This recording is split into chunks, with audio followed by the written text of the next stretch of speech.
अब सिर्फ वीजा मिलना काफी नहीं है, यूएस अब वीजा देने के बाद भी आपका रिकॉर्ड चेक करता रहेगा और जरा सी अगर गलती होती है तो आपका वीजा कैंसिल हो सकता है और आप हो सकते हैं डिपोर्ट। जी हाँ, आपने बिल्कुल ठीक सुना। अगर आपने अमेरिका जाकर कोई कानून तोड़ा या फिर सोशल मीडिया पर कोई गलत हरकत कर दी तो समझ लीजिए आपका वीजा रद्द हो गया। यूएस एम्बेसी ने अभी हाल ही में साफ साफ कह दिया है कि हम वीजा जारी करने के बाद भी आपकी स्क्रीनिंग करते हैं और अगर कोई रूल टूटा तो वीजा रिवोक कर देंगे। अब नई स्क्रीनिंग इतनी सख्त हो गई है कि F1 वीजा मिलने में भारी गिरावट आ गई है और स्टूडेंट्स अब यूएस छोड़ के कनाडा और यूके भाग रहे हैं। तो आज के इस वीडियो में मैं आपको बताने वाली हूँ कि अमेरिका के वीजा रूल्स में क्या नए बदलाव हुए हैं, क्यों इतने वीजा रिजेक्ट हो रहे हैं या फिर रद्द हो रहे हैं और आगे क्या करने की जरूरत है ताकि आपका यूएस ड्रीम या फिर जो अमेरिकन ड्रीम है वो ना टूटे। Hi everybody, I am Neha Upadhyay and you are watching NBT tech head. तो भाई पहले क्या होता था कि वीजा मिल गया मतलब फ्री हो गए, सबको ये लगता था। लेकिन अब अमेरिका ने ये जो सोच है ना वो बदल दी है। अब एम्बेसी कह रही है कि वीजा मिलने के बाद भी हम चुप नहीं बैठते हैं। एम्बेसी ने हाल ही में एक्स यानी कि जो ट्विटर था पहले उस पर लिखा कि US visa screening does not stop after a visa is issued, we will revoke and deport if rules are broken. अब ये जान लीजिए कि भाई वीजा देने के बाद अमेरिका क्या क्या चेक कर रहा है। तो देखिए, सबसे पहले तो आपकी सोशल मीडिया एक्टिविटी आपकी चेक होती रहेगी। आप किसके साथ जुड़े हैं, क्या आपने कभी कोई कानूनी केस या फिर पुलिस से संपर्क किया है, इसकी भी जांच हो रही है। इसके अलावा अगर आप किसी पॉलिटिकल या फिर विरोधी एक्टिविटी में शामिल हुए हैं तो भी इसे ट्रैक किया जा रहा है अमेरिका द्वारा।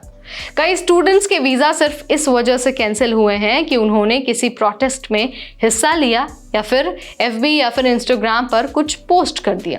अब जरा बात कर लेते हैं स्टूडेंट्स की जो सबसे ज्यादा प्रभावित हो रहे हैं। अब देखिए 2025 के लेटेस्ट आंकड़े ना काफी चौंकाने वाले हैं। मार्च से मई 2025 के बीच भारतीय F1 वीजा अप्रूवल्स में ना 27% की गिरावट आई है।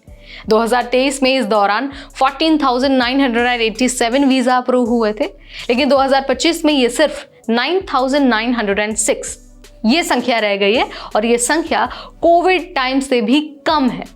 अब आपके मन में सवाल आ रहा होगा कि भाई इतनी बड़ी गिरावट कैसे आ गई। तो देखिए, नवंबर 2024 से ही वीजा डिनायल्स बढ़ने लगे थे।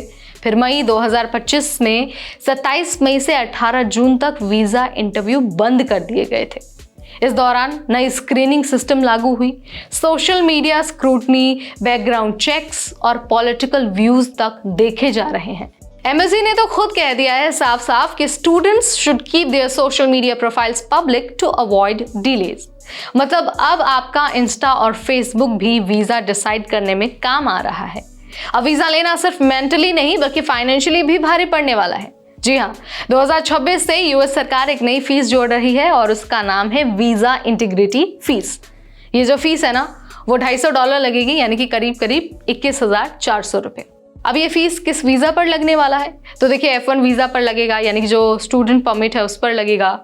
इसके अलावा वोकेशनल वीजा पर लगेगा, H1B यानी कि वर्क वीजा पर लगेगा, J वीजा पर लगेगा यानी कि जो एक्सचेंज वीजा है उस पर लगेगा। इसके अलावा B1 B2 वीजा पर भी ये जो एक्स्ट्रा कॉस्ट है, जो इंटीग्रिटी फी है वो लगने वाली है। इसके अलावा अगर हम एग्जिस्टिंग फी की बात करते हैं तो वो $185 है, यानी कि 15,800 रुपए।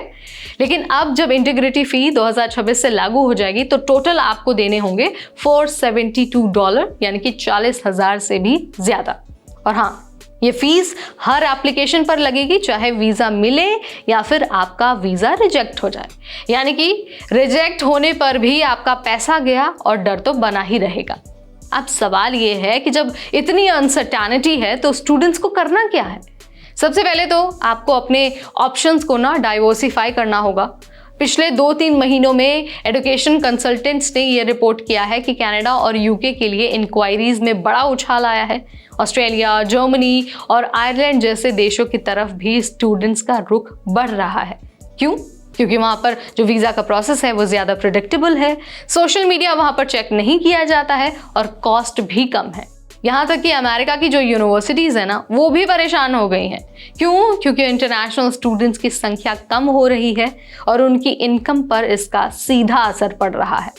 तो भाई अगर आपका सपना यूएस है तो घबराना नहीं है, बस आपको स्मार्टली खुद को प्रिपेयर करना होगा। सोशल मीडिया क्लीन रखना है, न्यूट्रल रहना है, कोई भी विवादित पोस्ट नहीं अपलोड करना है, लॉ एंड ऑर्डर को फॉलो करना है, छोटे छोटे ट्रैफिक टिकट्स भी आपको बचाना है, DS 160 फॉर्म भरते वक्त ऑनेस्ट रहना है, गलत डॉक्यूमेंट नहीं अपलोड करना है, फेक जानकारी नहीं देनी है। इसके अलावा जो आपका सोशल मीडिया प्रोफाइल है उसे पब्लिक रखना है जब तक वीज़ा अप्रूव ना हो जाए। इसके अलावा सबसे इंपॉर्टेंट है कि आप अपना बैकअप तैयार रखें। बैकअप में आप दूसरी कंट्रीज़ का ऑप्शन तलाश सकते हैं, कनाडा की तरफ आप रुख मोड़ सकते हैं, जर्मनी की तरफ रुख मोड़ सकते हैं, या फिर यूके को भी एज एन ऑप्शन आप इस्तेमाल कर सकते हैं। और सबसे ज़रूरी बात है ना कि जितना जल्दी हो सके आप उतना जल्दी अप्लाई करिए और इंटरव्यू स्लॉट जल्दी से बुक कीजिए। क्यों? क्योंकि अब जो प्रोसेसिंग टाइम है ना वो भी लंबा हो रहा है, और अगर आपका इंटरव्यू नहीं हुआ और एडमिशन का टाइम निकल गया तो हो सकता है कि आपका साल बर्बाद हो जाए। तो भाई अब अमेरिका जाने का रास्ता हर दिन मुश्किल होते जा रहा है। आपको याद होगा जब ट्रम्प सत्ता में आए थे तभी हमने आपको सारी चीज़ें बता दी थी और हर दिन आपको अपडेट देते रहते थे, लेकिन ऐसा लग रहा है कि ये जो इमिग्रेशन क्रैकडाउन वाला एक सिचुएशन है, जो नियमों में बदलाव वाला सिचुएशन है, वो अभी यहाँ पर नहीं थमने वाला है। आगे भी इस तरह की चीज़ें होती रहेंगी और आपको खुद को मेंटली और फाइनेंशियली दोनों तरीके से तैयार रखना होगा। तो इस वीडियो में फिलहाल इतना ही। तब तक मुझे यानी नेहा को दीजिए इजाज़त। Keep watching NBT take care.